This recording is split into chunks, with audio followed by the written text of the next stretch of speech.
Libo-libong residente mula sa lungsod ng Marikina, maging sa San Mateo at Rodriguez sa Rizal ang lumikas.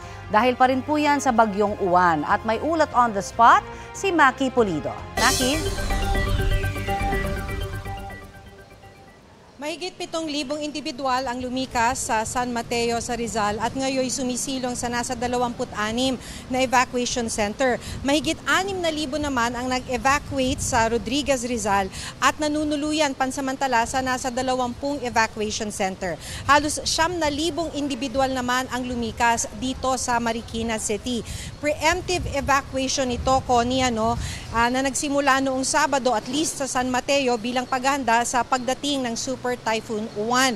Pabugso-bugso yung buhos ng malakas na ulan ngayong umaga dito sa San Mateo, Rodriguez at Marikina, pero dahil walang binahang lugar ay pinapayagan na yung mga residente na umuwi sa kanilang mga lugar ngayong araw. Sa San Mateo, pinakamataas na antas ng ilog ay 17 meters kahapon ng umaga. Nasa 18 meters ang first alarm doon at 20 meters ang forced evacuation. Dito naman sa Marikina, pinakamataas na water level na inabot ay nasa 14.5 meters. Hindi umabot sa 15 meters para sa first alarm at dito sa Marikina 18 meters kasi ang forced evacuation. Yung mga nakausap naming residente ay talaga namang kusang lumikas.